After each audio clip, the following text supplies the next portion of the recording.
بسم الله الرحمن الرحيم الحمد لله والصلاة والسلام على رسول الله وعلى آله وصحبه ومن اتبع هداه واقتفى أثره إلى يوم الدين. Today inshallah we'll be talking about the موضوع or subject of علم العقيدة وتوحيد. The author حفظه الله تعالى said, its موضوع or subject is the Lord of the universe and the greatest of his creation. What is mandatory, what is forbidden in this regard, and what we must believe in regards to the prophets and their messages. The subject, or what is called mawdu', is basically what is discussed in any field of knowledge. So obviously each field of knowledge has certain things, elements that are discussed in that field of knowledge. These things are considered the subject of that field of knowledge. Knowing the mawdu' of a certain field of knowledge is important, for it informs us of the importance of that field of knowledge. So seeing as Tawheed talks about the most important matters in existence, it therefore is more important than other fields of knowledge. You could say that the mawdu' is the general subject that a field of knowledge studies. In regards to Aqidah, what is the mawdu' of Aqidah? It is Allah, the reality of Allah, knowing what Allah Azza wa Jal, who Allah Azza wa Jal actually is. His Tawheed, believing in His oneness. Also part of the knowledge of Aqidah is knowing what goes against Tawheed, or what reduces the level of Tawheed that one has. Things such as shirk and kufr fall into this category.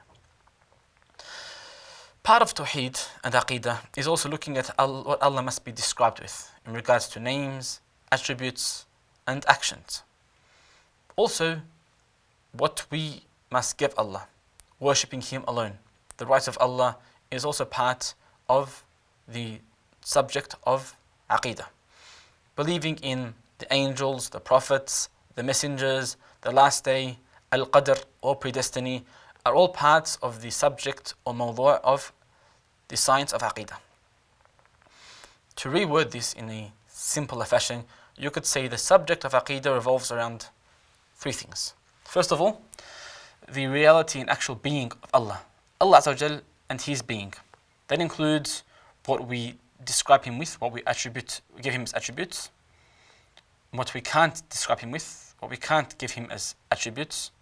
That includes actions and names and descriptions. And the rights of Allah upon His slaves, which is to be worshipped alone. These three things are part of the first, you could say, section of Aqidah. So Allah Azza wa Jal, believing in Allah. We mentioned Allah, His prophets, and the messages. So part of believing Allah is these three things. Believing in Allah, what we should describe Him with, what we can't describe Him with, and His right to be worshipped alone.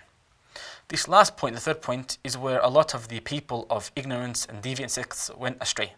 They described Tawheed as knowing Allah and believing in His attributes and names and what He has described Himself with, neglecting the most important part of Aqidah, which is worshipping Him alone. Most prophets, if you look at the messages of the prophets, you will find that they focused on Tawheed of ibadah, or of worship. For most of humanity, most people agree that Allah is the creator and sustainer, yet reject worshipping Him alone.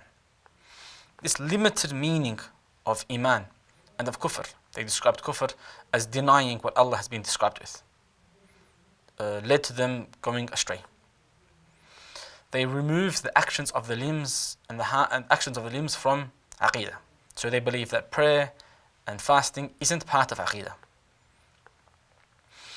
Regarding this, it was stated by a scholar, Sheikh Muhammad Khalil Harras, rahimahullah ta'ala, that in reality, regarding this matter, meaning the matter that Allah is the creator and sustainer and His attributes and what we describe Him with, there was no dispute in this regards between the people who received prophets and the prophets themselves.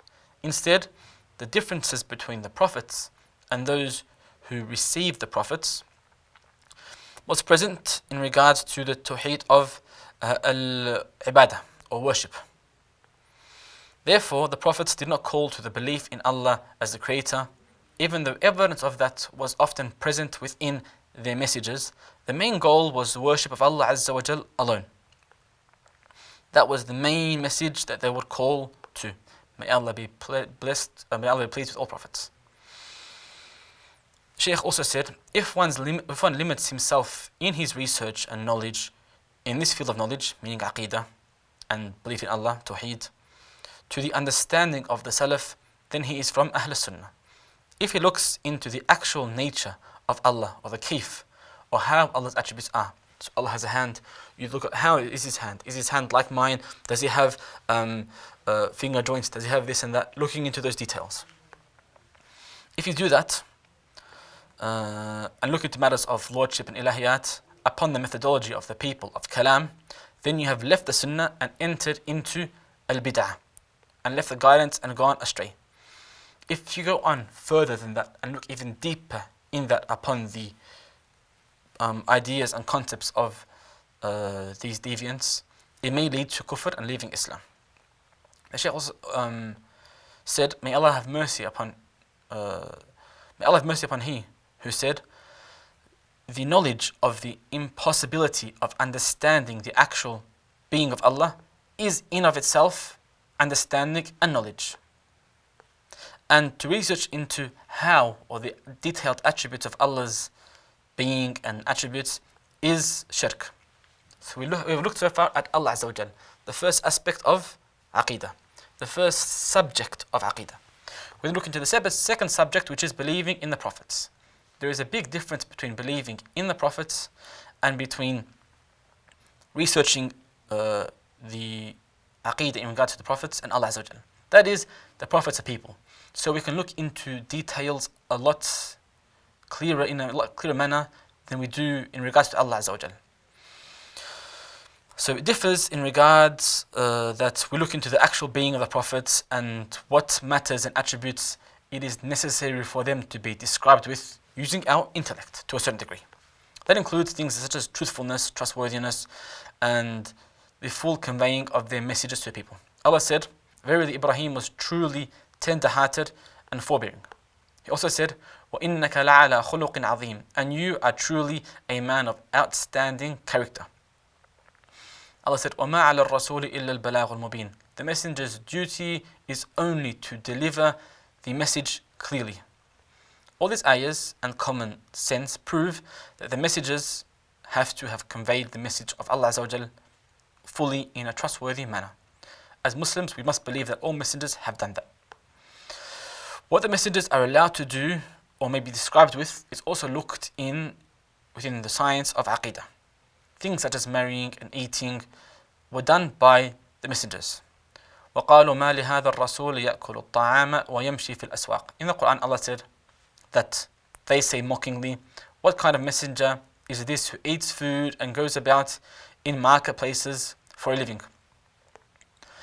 And there are many ayahs that fulfill the same meaning, the same concept, that teach us this concept, such as the messengers said to them, we are only but humans like you, but Allah favors whoever He chooses of His servants. So matters of human nature are to be ascribed to prophets, for they are humans. Things that can't be ascribed to prophets, such as betrayal, kufr, al-mubiqat, or serious low crimes that take away from the moral status of a person and his acceptability, the fact that he can be accepted and perceived as trustworthiness, cannot be attributed to the Prophet ﷺ or to any of the prophets, even before the message. So no prophet committed zina or was a thief, for example. Allah says in the Quran, وَمَا يَنْطِقُ عَنِ الْهَوَىٰ إِنْ هُوَ إِلَّا وَحْيٌ يُوحَىٰ. He does not speak out of desire, Muhammad ﷺ. Indeed, it is but a revelation which is revealed to him. Tawheed, Aqidah also studies what is required from the followers of the prophets, such as respecting them, loving them, obeying them, and following their commands and believing what they informed us of. As in the Quran, وَمَا أَرْسَلْنَا مِن رَّسُولٍ إِلَّا لِيُطَاعَ بِإِذْنِ اللَّهِ. We never sent a messenger but that he should be obeyed by the leave of Allah Azza wa Jal. Thirdly, we have matters of the ghaib. So after believing in Allah Azza wa Jal and believing in His prophets and their messages and what it contains within the messages, such as commands and orders, what is halal, what is haram, you must believe in the ghaib, the unseen. The ghaib is special because it cannot be known through any means other than revelation, as our senses do not know what is in the unseen. It does not understand the ghaib and can't discover what's in the ghaib. Our minds can accept all matters of ghaib that have come in the Quran and the Sunnah, yet may not fully comprehend all of these concepts. Something such as a place where there is no time. The limited scope of time is something that we cannot comprehend fully, yet we can accept. Our minds don't outright reject the concept. Unlike, for example, the Trinity, which is outrightly rejected by human intellect. Matters such as the signs of the Day of Judgment are also part of this aspect of Aqidah. We are required to believe and accept such matters, affirming the obvious meanings as is stated in the Quran and the Sunnah.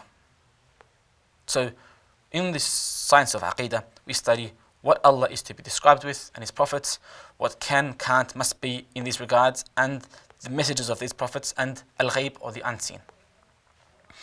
The ma'loom of this knowledge, the author said, the ma'loom of this knowledge is rulings that are aqadiyya in nature. So basically, what's studied in this knowledge, or what one learns after studying this knowledge, is the ma'loom. It is Islamic rulings that are related to creed and belief.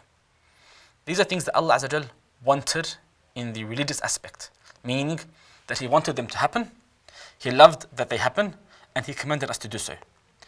That also results, these three aspects result in rewarding he who fulfills Allah's commandments, punishing he who goes against them, and that Allah requires that we fulfill His commands, and that rejecting of these commands is unacceptable. Therefore, believing in Aqidah affects every aspect of our lives. We ask Allah to give us correct Aqidah and to bless us with beneficial knowledge. وصلى الله على سيدنا محمد وعلى آله وصحبه وسلم تسليما مزيدا إلى يوم الدين والسلام عليكم ورحمة الله وبركاته.